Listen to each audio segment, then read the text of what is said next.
So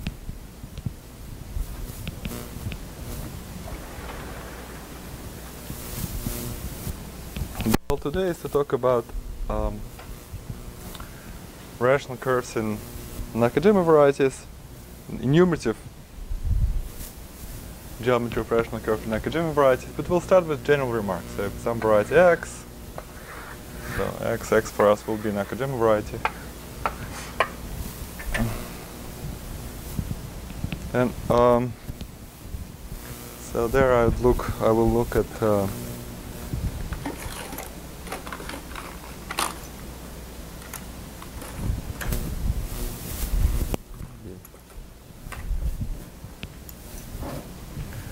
rational and pointed curves, so with some points. And what's the expected dimension of such? So if I have a rational, so this is a rational curve of some degree, of some, say, degree beta. So what's the expected dimension? The expected dimension, you compute the virtual dimension. So this we already discussed. This has this is the number of marked points. So we study virtual dimension of m bar 0n x beta, where beta is a class in H2 of x z, and the virtual dimension of this is so this is computed as n for the marked points. Then for deforming the curve, you take the Euler characteristic of the tangent bundle of x restricted to my curve C. So it's a curve C. And then -3 for automorphisms of. And so this is then what's this? This by Riemann Roch. This is to the first Churn class of x dot beta plus the rank, which is dimension of x.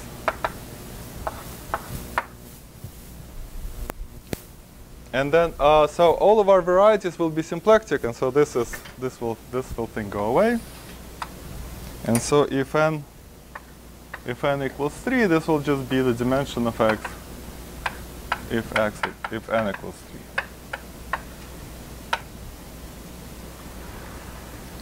So what happens is this of course it's a virtual dimension. Here the actual, so this number is between, so it's again it's proven in Janusz's book that every component of this modular space has dimension at least this, but of course if you have x is somehow special, it can have more curves in it than some other axes. And so the way the enumerative problem is set is that you construct in this moduli space, you construct a homology class of expected dimension, which is sort of like what the fundamental class of that space would have been if you could put x in a general position. So in this sense, it's a theory which is it's both a virtue and the shortcoming of the theory that it's deformation invariant, for example. So it treats all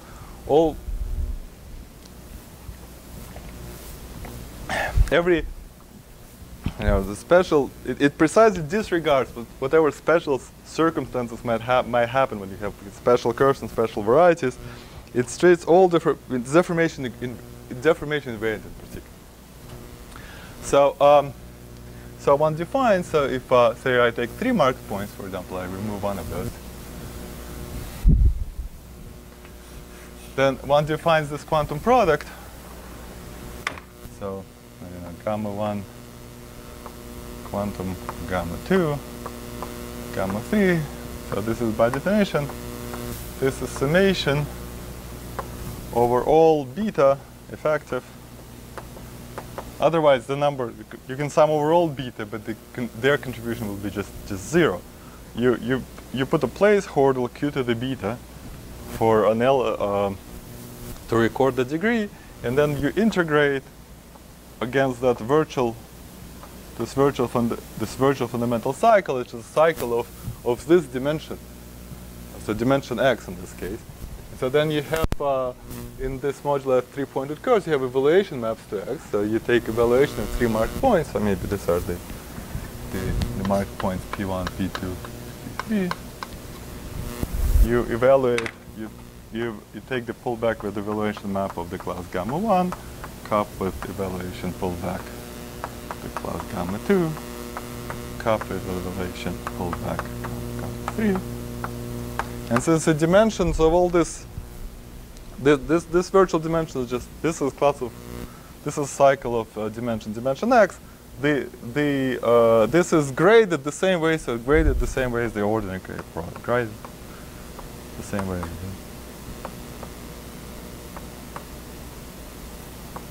It's cup product. And in fact, the contribution of, so in particular here is the zero class, and the zero in the class 0, of course the only maps are constant, and then the moduli space is just really a copy of x, and this integral is really it starts with the usual cup product, gamma 1, gamma 2, gamma 3 plus corrections.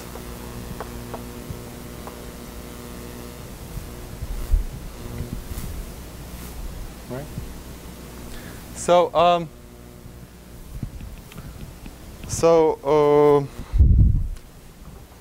So our goal, so it's for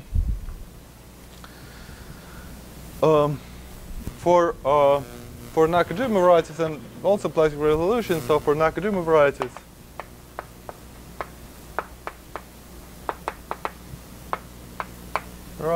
we expect.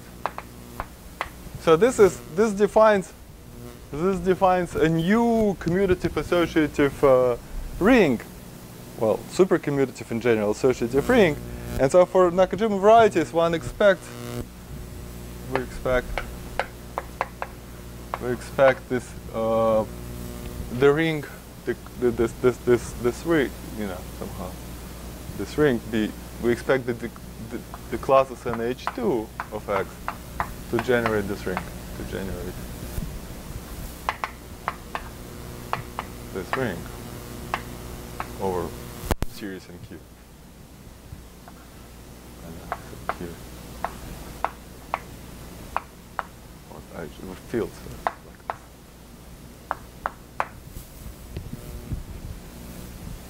this. And this is so far just informal power series in Q, and so the corresponding field, and this is the evidence to this is purely numeric. I mean, whenever this has been investigated, this is true. Although of course it's not true that this H2 generates with respect to cup product. With this, you have somehow you deform. That's logical, and so the formula we want to prove, and so then it's in fact suffices to prove a formula for multiplication by element here. So if I have an element here, so if I cost lambda, then what we want to prove today, so it's a theorem, which is a theorem, is that this operator of this quantum product, it has the following form. So it's first it starts, like I said, it starts as a constant term in Q, is the cup product, and this object, this we discussed this is an operator. This is in our Yangian. Is some element in the Yangian if there's some stability parameter for Nakajima varieties, which if it's positive, then it's really in Yangian. Otherwise in some completion. Otherwise corrected by some sum of the kind which I'll just write down, and then H bar. This is the weight. This is everything is happening for me in a covariant cohomology. So in a covariant cohomology, this is the weight of the symplectic form, and so this thing multiplies summation over all roots. So these are roots. We discussed this. Certain in this Yangian there's a Lie algebra. I mean, it's a Yangian of a certain Lie algebra. These are roots of this Lie algebra. And you sum over those, so roots are there's again the stability parameter, which, and then you sum over half of the roots in the sense that you'd want the dot product of the stability parameter with the root to be positive. And then it has to depend linearly on lambda, so there is a roots. The way defined, they really sit in H. The roots of this Lie algebra, they also sit in here, because by construction the Lie algebra itself is this space. It's non-equivariant H upper 2, and so then the roots which lie in the dual space, they lie in the lower 2.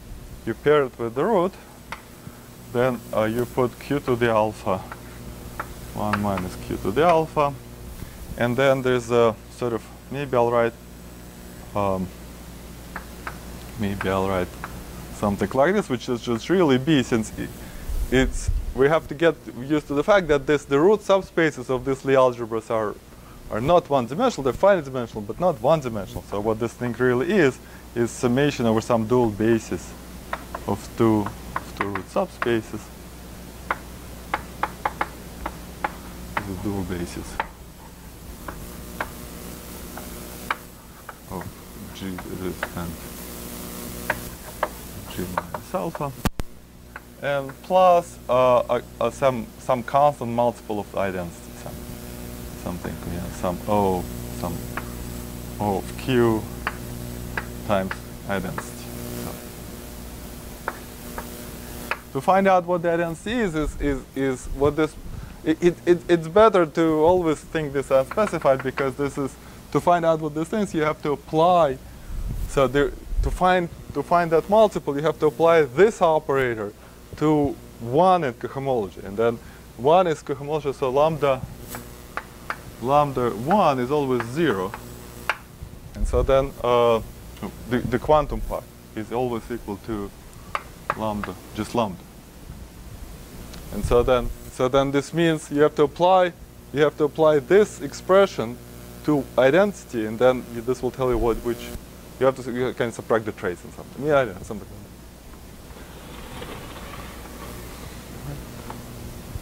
that. And so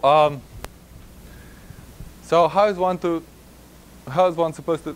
So how are we going to prove it? So well, of course we're not going to give all the whole proof, but I'll try to describe what the main idea. What's the main idea of that proof? And so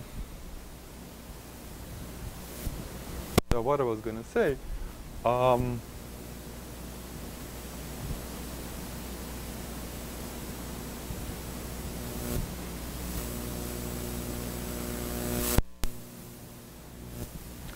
lost my train of thought a little bit here, but I think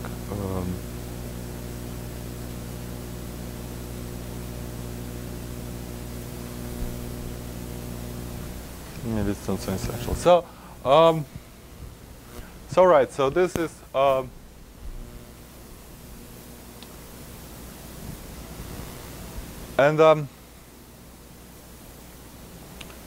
so in particular, you already see here that this is much better than we set out to at the beginning, because instead of some formal series with respect to rational function with first order poles in some nice places, and so that will be sort of, that will come back.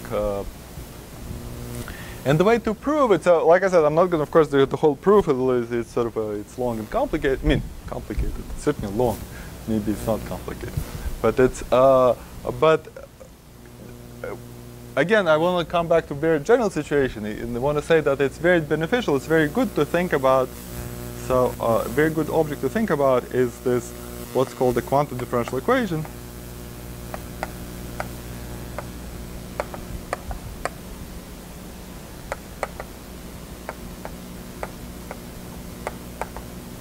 Has many other names, also known as particularly called Dubrovin connection. Or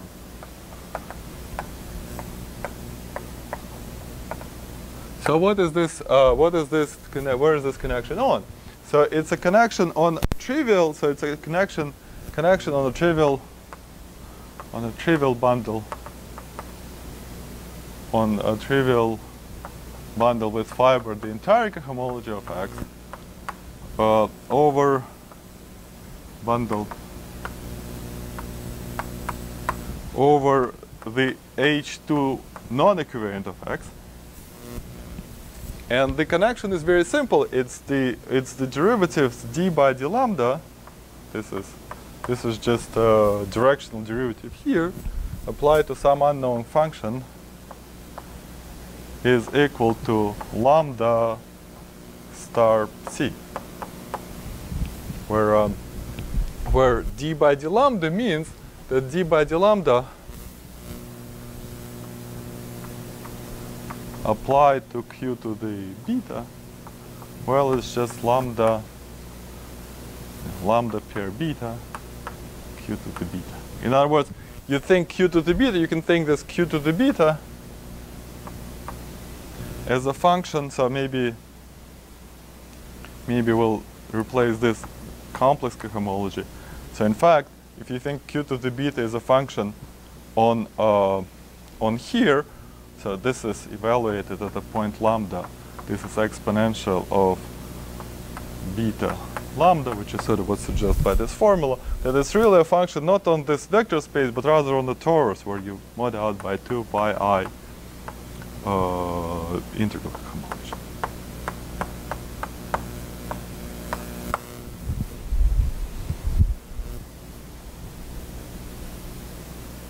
And what's so great about this equation? So this is so it has many very nice features. We'll talk about them in a second. And this is but first I want to say, and so maybe what you have to think that this sort of equations are they're various nice differential equations you can associate to Lie algebras, and that's one of them. This is like somehow if you think of this equation, you should think like hypergeometric equation. Although it has in some aspects is different from hypergeometric equation, but that's a very nice equation. We'll talk a little bit about its properties, and one of its properties is actually going to determine it. And so this is written. This expression here is written in some. So this is a torus, but here we're in a toric chart. This series here. It's in a toric.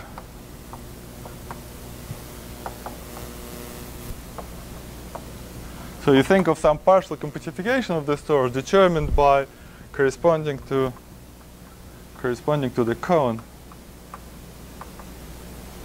to the effective cone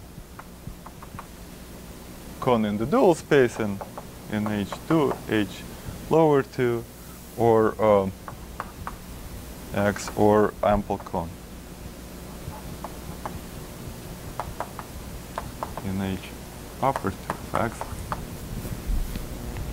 And so one good thing you notice immediately is that this equation, if you think, this is how this equation transforms extremely nicely if I change the stability parameter. If the stability parameter, if it changed, then what's going to happen is some of these roots in the sum will be replaced by minus, and this expression is essentially invariant, except if it produces a term, so in this function x over 1 minus x, if you replace x by 1 over x, it produces a constant term which actually goes in here. So this is the correction to a certain Yangian term here is actually exactly matched by what you get by changing the parameter theta. And so this is maybe at some point. So what was theta? I will recall. So this is this Nakajima variety M VW. This was defined as a quotient. So you take the cotangent space of some certain representation of GLN. You intersect it with the pre-image of 0 under the moment map, and then mod out by using some character theta by a product of this GL EIs, where theta was just a vector in some. So this is when you mod out, you get to pick maybe say q to the say vertices of my quiver. And so as I vary theta, that space is incidentally, so that space is the same as I upper 2 of x here. And so if I vary these things, I get various birational various varieties which are birational to each other. So it's in H upper 2 here. I have various this kind of cones. These are the apple cones.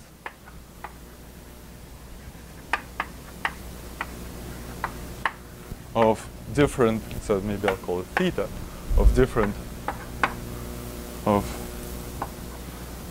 this Nakajima varieties.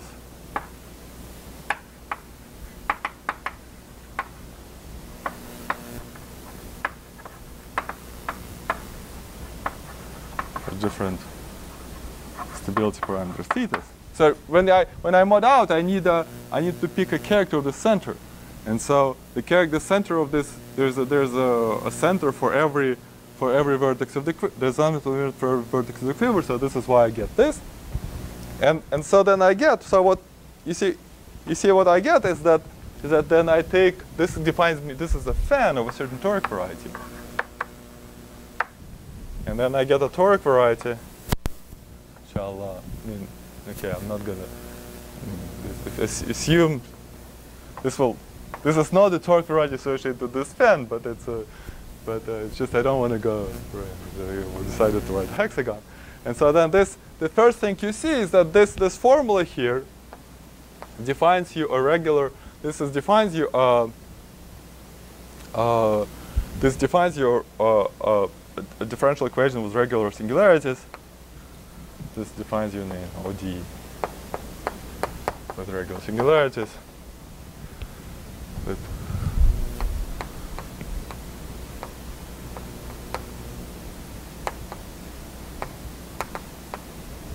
The variety is on the toric variety,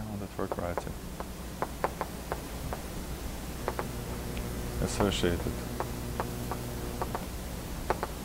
And in fact, so the hyperplanes in this fan are precisely the hyperplanes of the form lambda dot alpha equals 0, where for alpha root and lambda is in, so alpha is a root, so it's in H lower 2 and lambda is in H upper 2, so that makes sense. This associated to this fan, fan of stability conditions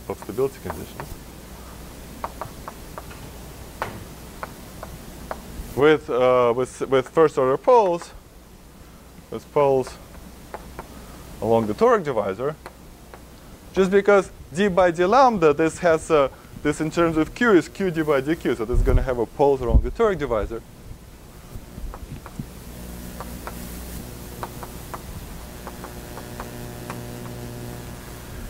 And things q to the alpha equals 1. So inside here you should sort of go like hyperplanes in some sense parallel to the sides. So this is like something like this. So this is like picture q to the alpha equals 1. This is in terms of the polytope this looks like, which is. And so what we originally had, we had an expansion around one of these vertices corresponding to one of the cones in this fan, but it's now analytically continued to this whole thing. And this is a feature that's expected completely generally. Completely generally, you expect that if you have so this goes back to the early day of mirror symmetry. You expect that if you have you write this quantum differential equation for some variety x, this will be analytically continued to some larger space in which all various other varieties are derived equivalent to your x will correspond to other points in that moduli space. In particular, well, here they're just these are very nice. These are different. This kind of they all flops with one another. They all derived equivalent, and so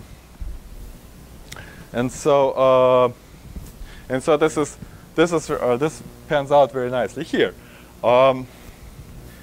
And then, moreover, not only so again from the early days of mirror symmetry, it was expected that that not only the varieties which are all somehow various varieties derived equivalent to your original variety will appear at certain points in this what I would say they would say that's a Kähler moduli space. So those varieties will appear in that moduli space, Kähler moduli space. But moreover, if you choose any path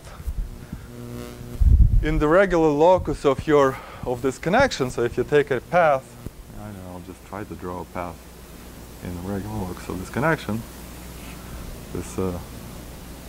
This is you should understand that this is the picture I wrote here is a toric. I imagine it's a toric surface, and these guys are divisors, and I'm crossing them from various sides. So maybe I'll go. Just goes into something silly. Maybe I'll go cross over here, and I end up here. So if I take any path in the regular locus, then the monodromy of this path. So expected from.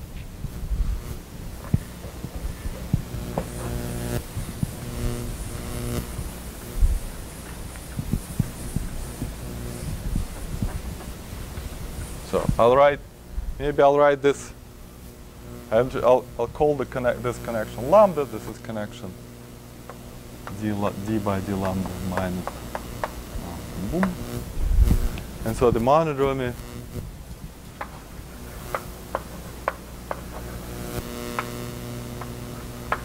of my connection along the path in the regular locus.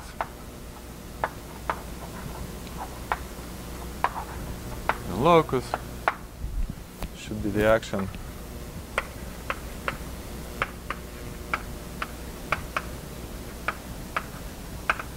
so I start with some variety x, which is just my Nakajima, in my example, just Nakajima variety with corresponding to some stability parameter, which is m vw theta, and I go to the other one, x prime, which is m vw theta prime. It should be the action of derived equivalence. So maybe I'll call it, I don't know. So there's really some we call Fourier-Mukai kernel. This is in so derived equivalence. It's a complex of sheaves on the product x cross x prime, maybe x prime cross x. So this guy you take. So if you have you expect a certain derived equivalence between x and x prime, and then this would be given by a kernel, and that kernel you can then take something like a churn character we'll discuss in a second. This will act on cohomology, on sort of, churn of this thing, the action of this on cohomology of x. So this sends cohomology of x to cohomology of x prime. And that should be the transport of this equation.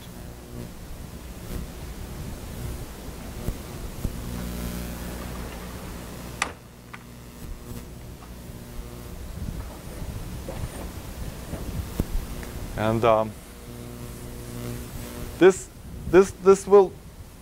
is not super directly related to to the proof of this formula, but since it's such a beautiful piece of math, maybe I'll talk a little bit about it. And so what's been realized recently, so in the past, like I said, these ideas go back, 20 years. But what's been realized maybe 10 years ago is that, in fact, this also works. This I think was suggested by Okounkov.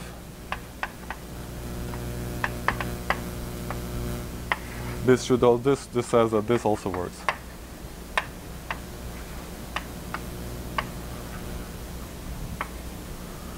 Equivalence, which is crucial for us here, because if you work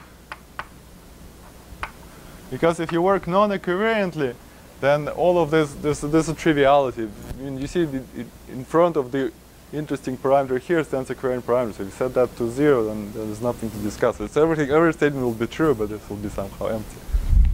And I think the first computation of this kind is that it's actually in this building. Rahul and I, I don't know, maybe 10 years ago, we computed the transport of this equation for the Hilbert scheme from the origin to the orbifold point. And that's that I think was, well, at least one of the motivations for that. Right. So in particular, this modular space is not. It's not like every point would look like your varieties, which is slightly different. I mean, other points could correspond to something completely different. And so how's that supposed to work? Because I mean, it's kind of important. So we will. I'd like I said, it's not so super directly related to the proof of this, but it's philosophical, sort of important. And so what we noticed in that computation, and then it's was very systematically, this is found. We found this experimentally, but it's very philosophical, systematically was studied by Iritani. Is the following, that you need to correct this churn character a little bit. So what you need to do is the following thing. So you do this. So you define a map. So I now have to explain this.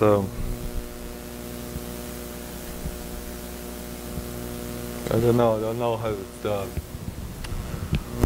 What's a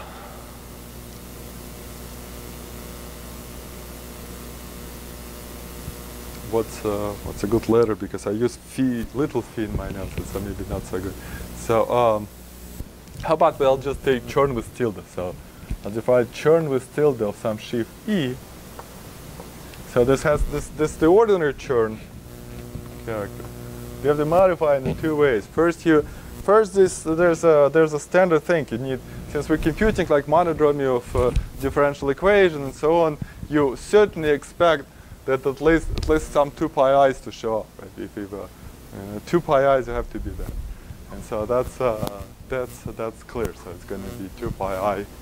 So here goes 2 pi I to the degree over 2, the homological degree over 2. So that's the standard state shift. But here you insert something else. You also multiply by a certain characteristic class, which is sort of like Mukai vector, except instead of the, so here you want gamma. So gamma is a certain characteristic class.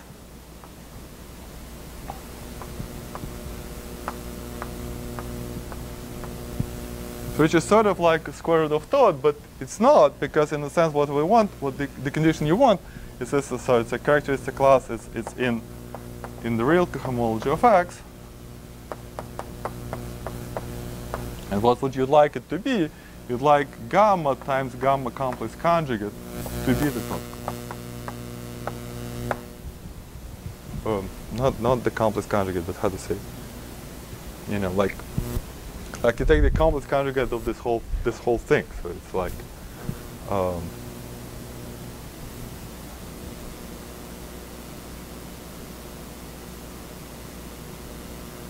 and instead of something star. Which means star means star x by -1 to the degree over 2. So this is after I have to take one. So I wrote it unfortunately. So then after I take the complex conjugate of the whole thing, then you get this -1 to the degree over 2, and so then this will be. And so the solution of this equation is the solution we want is it has to do with the gamma function. It has to do with the formula that gamma of 1 plus x of gamma of 1 minus x equals to 2 pi ix over. Pi ix.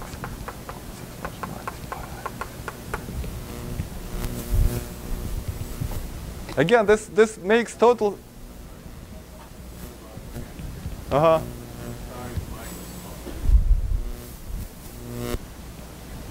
So this gamma, no, that's exactly, so x, if you think of x as having homological degree 2, so that's what I want to get.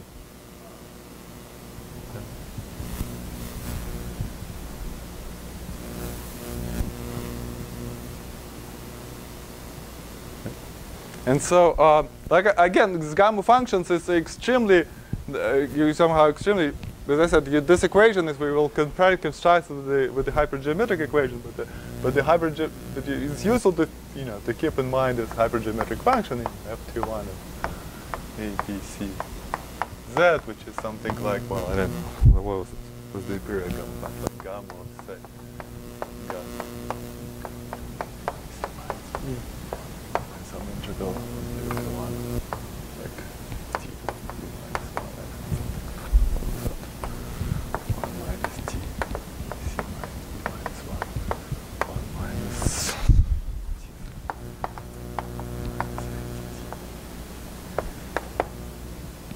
And so then, so if you solve the differential equation, it's very natural to see gamma functions appear, and so this is. Like I said, I think Uretani made a very beautiful systematic theory about this gamma classes, and so if you haven't read this paper, I recommend. But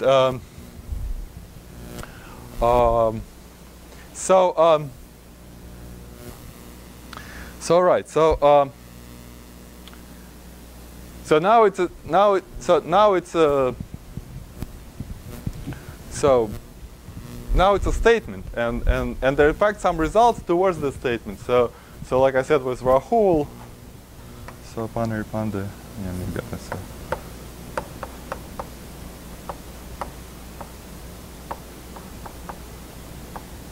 So we proved that for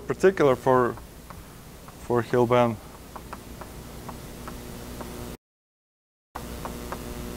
C2 for a particular path we go from like q equals this is for a path from q equals 0 to q equals -1, which is this is the orbifold point, that's my starting point, and with Okounkov then we proved later with it. So this is our theorems to back this up. This is Okounkov. Well, this is for all, for the entire, for everyone. And so somehow the most important feature of this, and Okounkov has really beautiful theory. Which again, this is going to take us a little bit afield, but the beautiful there's a really beautiful theory about how it's supposed to go. Namely, what he does is the following. Again, going back to this picture.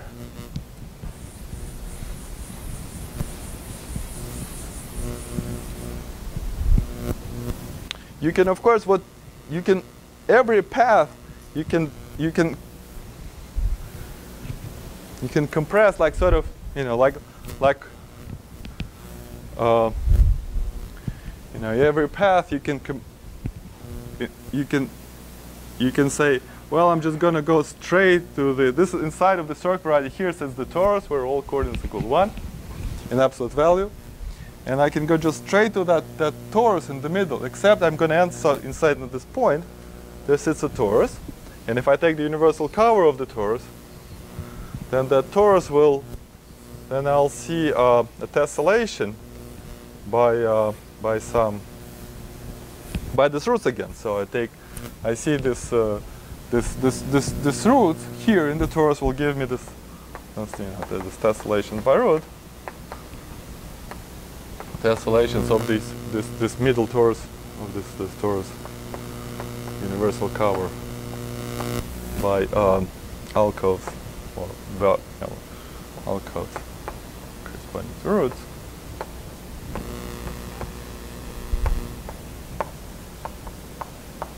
And so I can say, and I can ask, well, where, as I go to this torus, in which of these alcoves? These are the singularities of my equation, and I have to come to one of these alcoves. So if I pick a point here, I came to that point, and so then So what Bezrukovnikov gives you, it gives you for every one of these alcoves, he gives a particular abelian category, which is derived equivalent to your original category. And then this derived equivalence is supposed to be the transport differential equation. And so for Bezrukovnikov,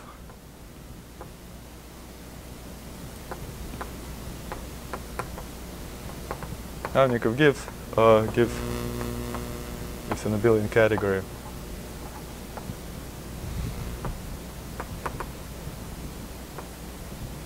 We call C for every one of these alcoves. We'll write like this, with derived equivalence with dB of this abelian category. Your original variety X. Here's the fact.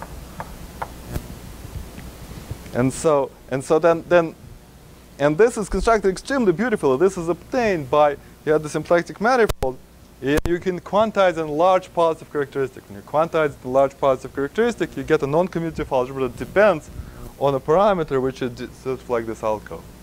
And the way the alcoves come about, you have some parameter which you have to take modulo large prime, and then if you then divide it by the p, then in the limit for large enough primes, you're going to get a point in a sort of tessellation, and that's actually, so this is somehow the full set of this Bezrukovnikov's conjectures so in fact that is the transport of the equation. But we're not going to come to this. We will comment about something very like an elementary consequence of all of this is this: if I have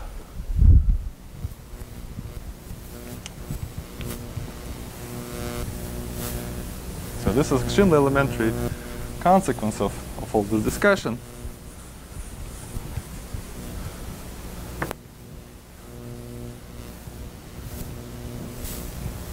Is this my differential equation? So now we're gonna. This is very beautiful area of math, but it's not what today we have some practical goals in mind, and so with these goals is that so one lesson to learn is this: if I look at this differential equation, it depends linearly on the covariant parameter. My connection depends linearly on equivalent parameters t in my Lie algebra of a torus, because it's a multiplication by a class of degree 2, and just by dimension reason it depends. So the monodromy, however, it's monodromy of this connection. What is it going to be after? So the monodromy, this gamma function is just change of basis. This is important. This is with solving differential equations. There's some transcendental aspect of it. So you change of basis. So everything is just a change of basis here. Once you're done with it, you have something which is in coherent shifts on X. And so then equivalently this means it depends on the element in the torus. Monodromy depends on exponential 2 pi I t in my torus, right? Because this is what acts on the coherent shifts on X. And so point is that it's therefore constant along a lattice. So the monodromy is therefore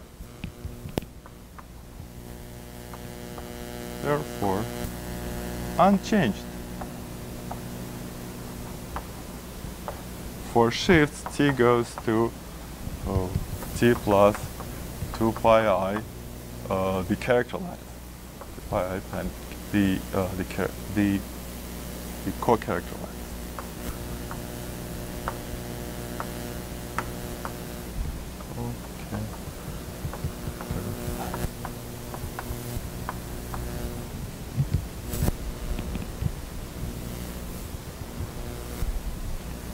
It's just too bad Shavu's not here, not to criticize him, especially since it's on tape.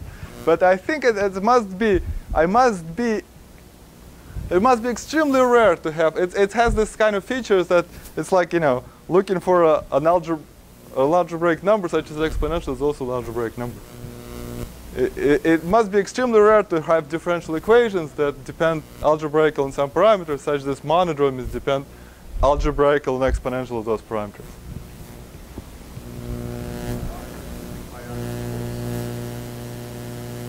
Yes, that's right. So thanks, Janusz. Yeah, right. I somehow. And so, of course, one explanation would be if you have any time you have an integral like this. I wrote it for a reason. Anytime you have an integral like this, you'll see it satisfy a differential equation which will be linear on these parameters. But this monodrome, since it comes from just like a Billian monodrome, monodrome function of a power, that is going to depend on exponential 2 pi of those parameters. But it's actually the jury is still out if you can solve, if the solutions to this equations actually can be given in terms of integrals, you know, some kind of suitable multivariate hypergeometric integrals. It's not known. So anyway, this is extremely strong. So in particular, it says that if I say, what does it mean that the monodrome is unchanged? It means if I change these parameters, then I can conjugate my original equation to a new equation. For hypergeometric equation, this is known as you know, what's a contiguity relation, something like this. That if you shift parameters of hypergeometric equation by integers, then you can obtain those. There's a difference equations in parameters that tells you how to get mu from the old.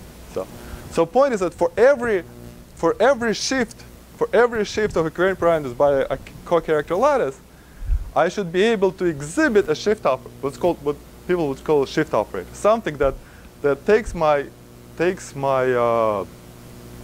equation and makes a new equation out. And so this is where we somehow make a contact with algebraic geometry. So this is means existence. So all right, means existence of shift operators.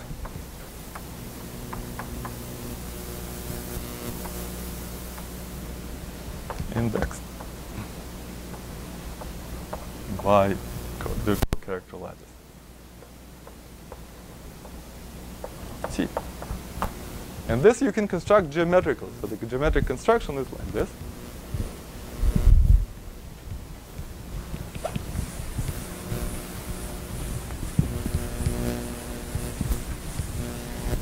And this would be, so the argument, the line of the argument would be, we'll geometrically construct one of these shift operators. So construct, in a sense, you can give an abstract answer what the shift operator is geometrical. It will be done in a second. Then you can, in fact, for certain particular shifts, in fact, compute. And the condition that this operator, so if some unknown equation, that a given operator conjugates to something with the shifted variables, that's an extremely strong condition that uniquely determines this equation. This sort of relation, they're very, very, very difficult to satisfy. So this geometric, so we now come to, so now we're down to, so to speak, you know, how to say, the terra firma, or somehow we're back from derived categories and such, just plain old good, you know, somehow solid stuff. So now geometric construction of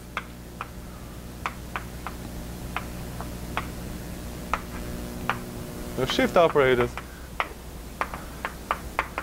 It's easier to explain than to write down. I mean, it's a long word, but there's a lot of lighter words, but the construction is very simple. So for every element in co-character lattice, when we call it sigma, I have to give you an operator. So okay, so I'll do the following. So I'll just take, so if sigma is a one parameter subgroup in a term that acts on my x. So I just take x tilde to be, this would be x bundle over P1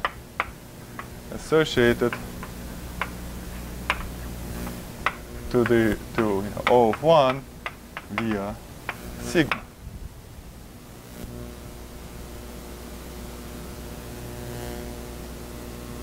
If you have a, if I have a line bundle over P1, that's associated as a principal C star bundle over P1. If I have any homomorphism of C star in any group that acts on any variety, I can associate a bundle.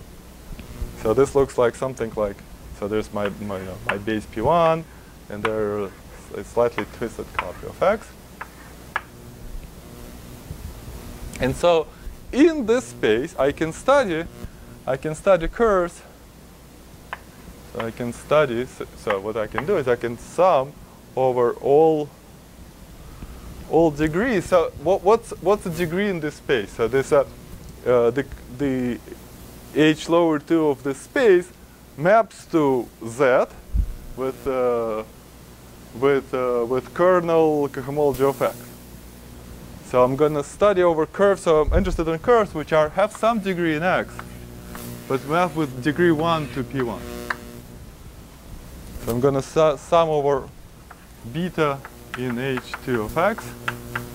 There'll be some integral q to the beta, and I integrate over the two-pointed moduli space, two-pointed moduli space of X in the X tilde in the class beta 1, meaning I project with degree 1 to the base P1. This is my P1, and it has some degree in X. And then I can take evaluation the first marked point, and I'd like the first marked point to sit over 0. So and the second, so this is my first mark, the second point, and the first marked point to sit over infinity. So this is 0 in P1 and infinity here. So I put a evaluation. So I already assume I impose the condition the mark point lies over 0 to infinity. So then I get mapped to X, not to then I get mapped to the fiber. So then I'll pull back the cohomology class gamma 1, pull back the cohomology class gamma 2. Something this I can declare to be a matrix coefficient of some operator.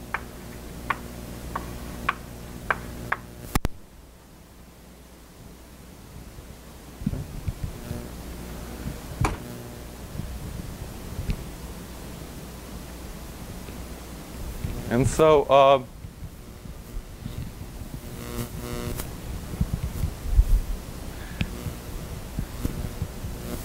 it's like it's an elementary. Well, it's not elementary. It goes back to again early days of quantum cohomology to see that this operator would exactly conjugate my would exactly shift the equivalent parameters by exactly C. Of course, this is when I say shift operators. This is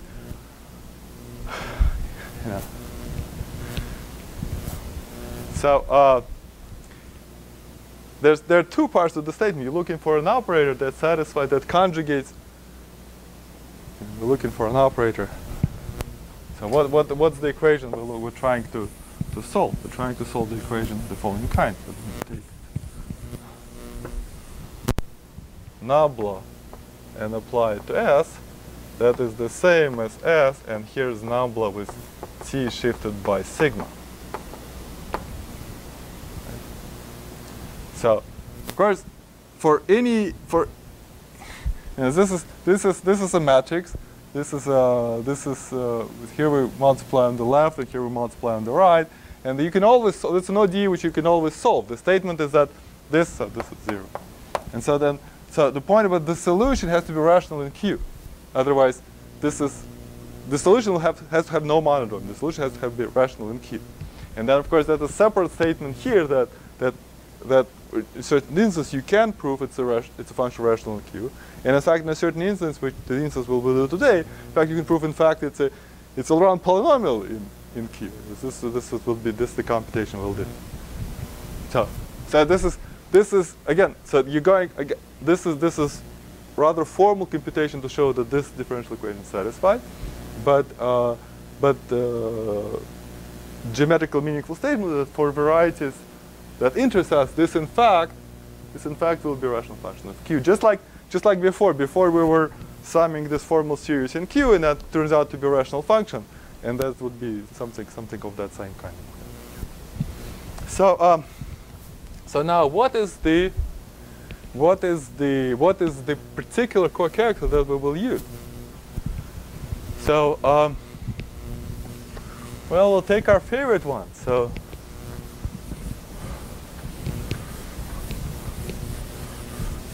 remember what was acting on cell.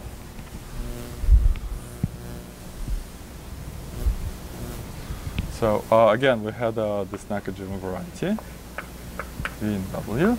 Acting on this was this product of GL WI. And inside of here, we had our favorite subgroup, which is Z, W, WI prime times, and then 1 W 2 prime. And so such that W prime product W double prime equals W. So this would be our sigma. And for this sigma, we will in fact compute. We compute this intertwiner. So the plan is now we will more or less direct computation of this intertwiner for this particular sigma, and then well, I won't be able to give you all details, but it's reasonable to be, since it's such a strong statement, it's reasonable to believe that, it would be reasonable of you to believe that this being such a strong statement actually uniquely determines what we want. And so, so what is this thing? So, so it's so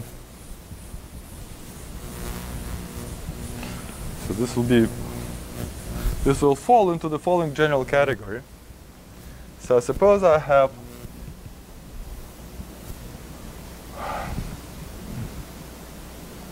suppose X is a holomorphic simplex variety. Well, let's say simplex resolution.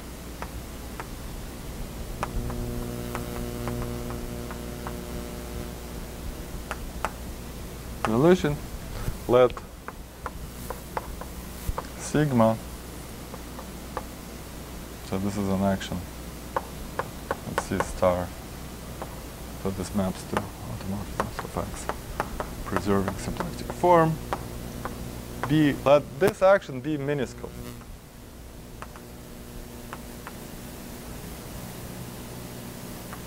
Minuscule is the following notion. Minuscule means that i.e. I'd like the global functions on X is generated. The global functions are generated by functions of weight 0 or plus minus 1.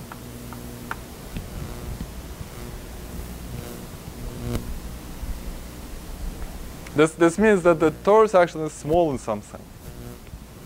So why is this generated? Why is this thing generated? Well, this was some representation which is a union of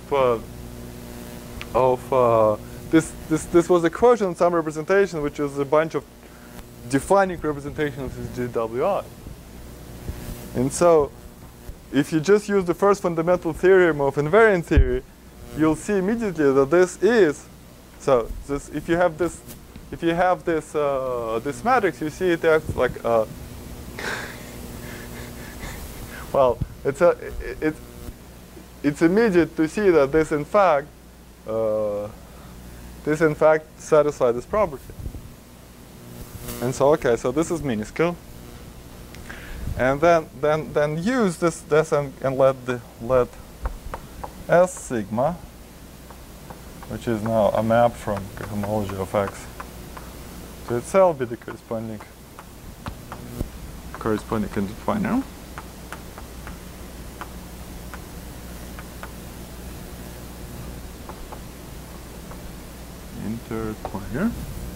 Then what I can do is I can write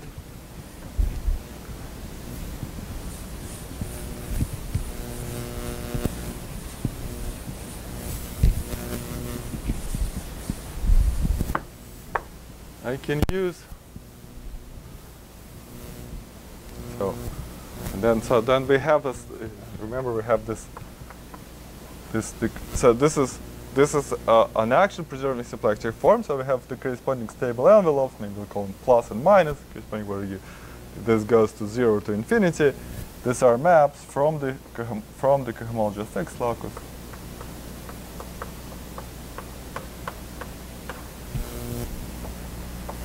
to the cohomology of the whole space.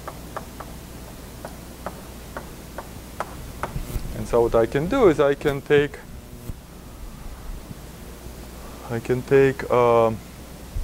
intertwiner as sigma, and I can compose it with stop plus, and I can compose it with stop plus inverse. In other words, I can use just use this map to transpose it as a map to cohomology of X locus. And then I claim that this is, well, up to science, which we were constantly ignoring. It's our old R matrix. It acts in the R matrix was the difference between these two maps. So these two maps differed by a map from this guy to itself. It's called the R matrix. Times the following thing.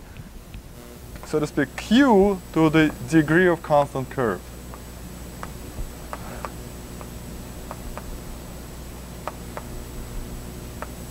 Meaning, if I have in this picture, if I have some fixed locus, so suppose so I have various fixed components here. So if in blue I have the fixed loci, then I certainly have sections that are just, when I start with a fixed curve and it goes sort of constant.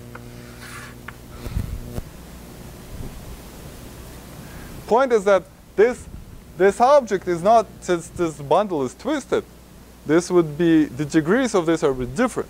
Think of, like the, like a Hirzebruch surface, right? So this has 2 sections and 2 constant sections, and then they have different degrees. And so this is what it goes here. And so for Nakajima varieties, we in fact computed the degrees of these things. And this will be equal, this will be Q to the V. So V is a well, maybe. So this variety will split into some fixed components. So M V W sigma. This will be the union over V prime plus V double prime of this M V prime cross M V double prime. And so this is Q to the V prime, which you can also write as so to speak Q to the V acting on the first tensor factor and the one tensor the other. So you see, it's somehow, it's super nice, and that the entire quantum dependence just totally factored out. It's, this summation over all these curves, it just went away completely. It's a diagonal matrix, and the rest is something we understand. Right? How this is proven? So this is proven. Well, this is proven like this. What the statement here is equivalent to the statement that if I take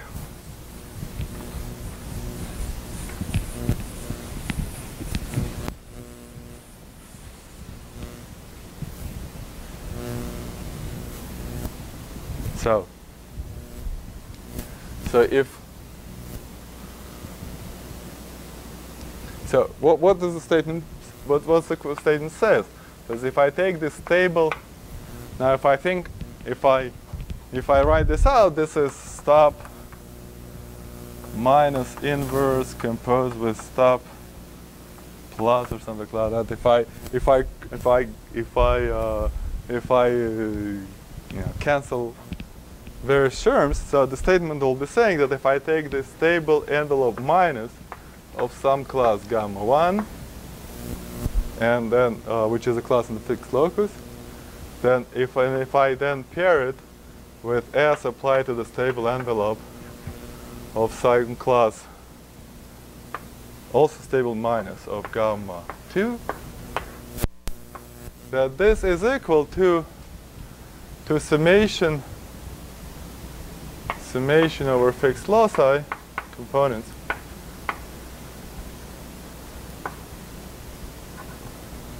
of components, maybe called Fi, of the fixed locus, and I take this Q to the degree of fixed curve, degree of constant curve,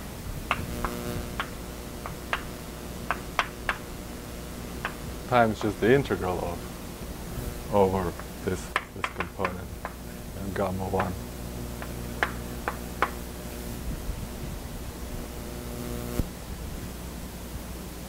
It says that, this matrix element says if I do this manipulation, I'm left with the diagonal matrix, and I wrote down the matrix element of the diagonal matrix over.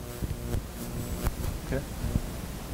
Another way of saying is that so I had some enumerative problem which looked like this. So I had this twisted X bundle over P1. Twisted in some way, and I started with some component of fixed locus, maybe here, and then I looked at it unstable envelope, something like this. So this is my unstable envelope, stop minus of gamma 1, and there was unstable envelope of stop minus of gamma 2. And now what do I compute? I compute curves that go first, so it has to start, so if my first evaluation point has to sit somewhere here. So maybe this is my P1, the first evaluation point on the curve that kind of goes around, then it sort of exits, gets here, and eventually gets in here, so since it's my second evaluation point. And so in this integral, every term cancels except so here, in this integral, all terms cancel.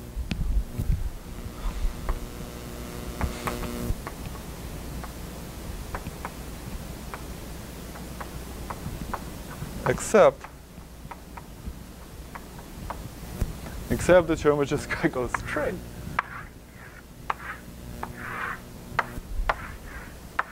I started with some component.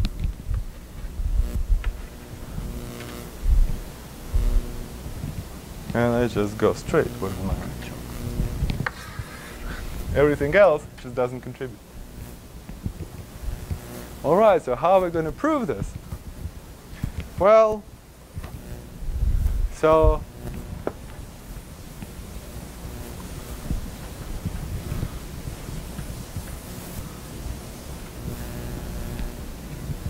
the proof will be very remarkable. Remember a long time ago, I probably don't remember when we proved that the stable and unstable were dual. And I told you at some point we will come to kind of crucial computation where similar ideas will be used. And so this is that moment. And so how's it gonna? So first I will look at this integral. So maybe I'll call it stuff or some integral here.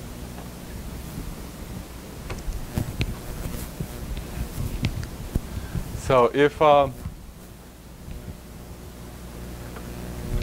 let's say the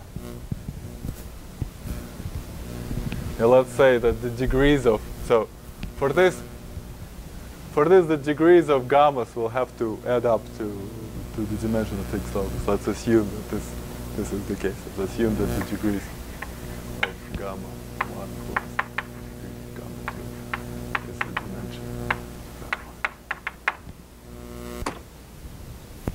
Or two dimensions, whatever the homological. Yeah. So the key observation would be that this integral star is a proper integral of correct dimension.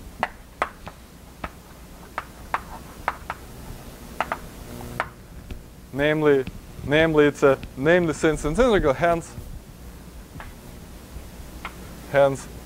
belongs to H0 equivariant T equivariant of a point.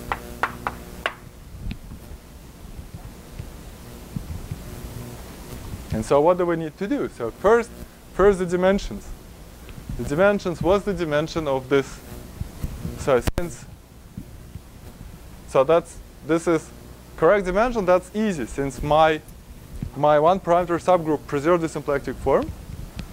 Then the C1 of, so since sigma preserves omega, C1 of this X twiddle is just 2 times the fiber. So, yeah. Yeah, yeah. Yeah, exactly, yeah. Exactly, yeah, that's exactly the same thing, yeah. So, right, and so then you work out the virtual dimensions, you'll see that this dimension is equal to dimension of X. And this stop takes somehow makes things middle dimensional, and so then this somehow works out exactly. Right, stop adds codimension. Stop adds codimension over 2. So since you have 2 stops, we're exactly where we want to be. And so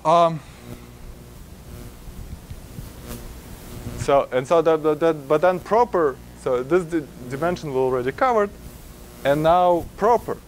And this is where this minuscule condition will come in, because if sigma is minuscule,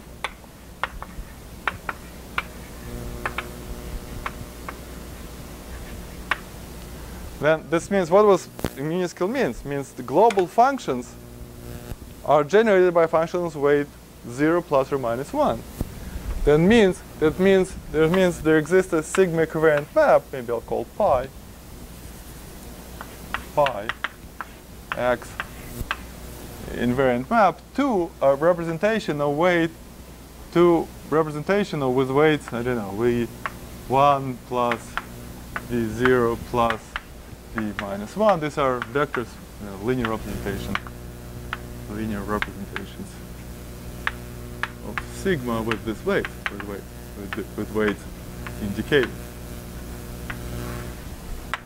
And this map is, since by construction I assumed X is symplectic resolution, means it maps properly to the spec of global functions. These are proper maps.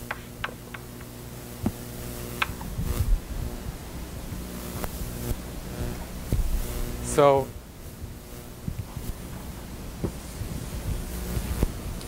then if I now twist this over my P1, I get a proper map. So now I get therefore X tilde, maybe mapped by P tilde, again proper, P tilde is a funny letter to write. It's sort of so again proper to just the twist of that. So it's going to be V1 tensor of 1 plus V0 tensor of plus V minus 1 tensor of minus 1 over P1.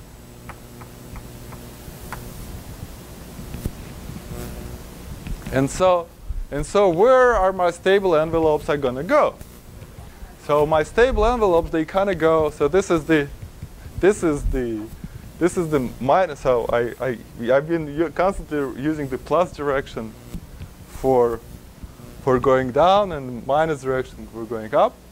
So that stuff somehow for things going away to infinity in this direction, this is impossible, because you get what you get is you get I mean, the bundle is negative that way. There's no sections.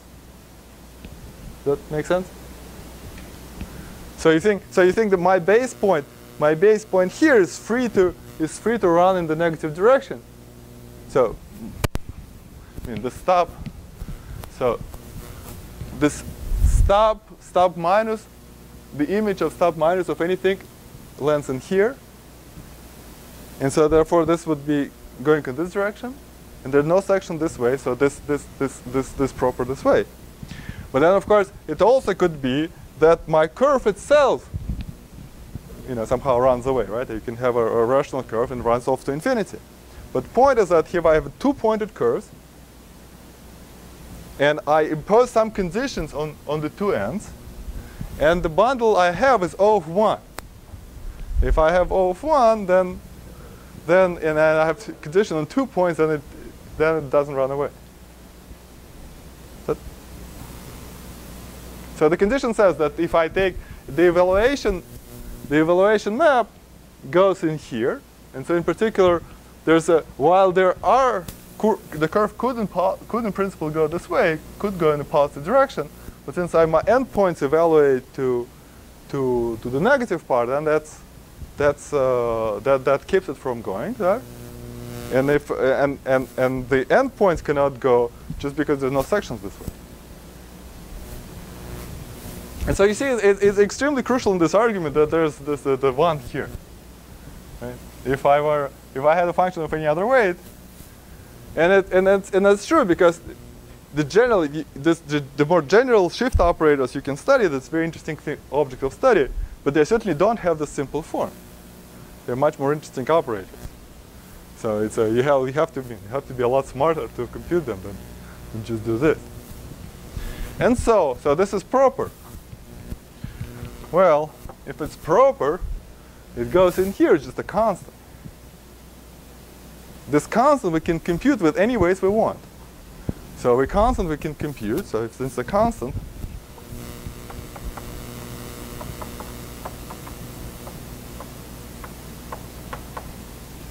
we can set h bar to 0. And all other ways to infinity somehow. It's just less. This is why it's crucial, but it's also helpful.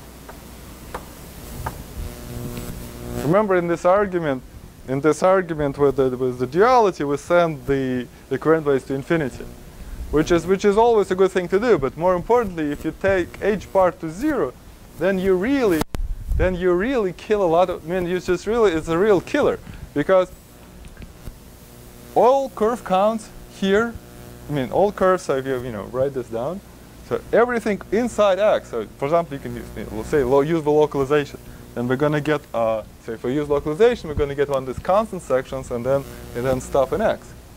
But the point is, if you compute X with holomorphic symplectic, so if you compute non-equivariantly, every single curve count there is 0. Every curve count of positive degree is 0. So none of this tails can exist. So this setting h bar to 0 kills all of that, and you're done to just and okay. So that's really a crucial argument, and then the rest is really algebra, and so and do I want to say?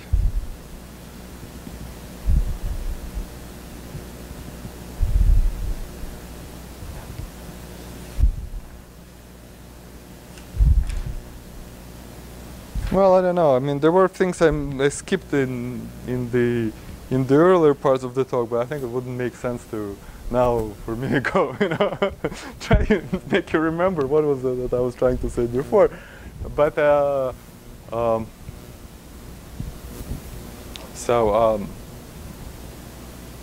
And sorry, when I said the rest is algebra, this wasn't derogatory. I love representation theory and structure theory of yeah. I mean, you have to work a little bit, but yeah. So there's another geometric. There's really another strong geometric input here, but well, maybe there's only so many things one can present in one lecture, so maybe I'll just stop here. Although it's a little bit ahead of time. I had a little bit ahead of schedule. So.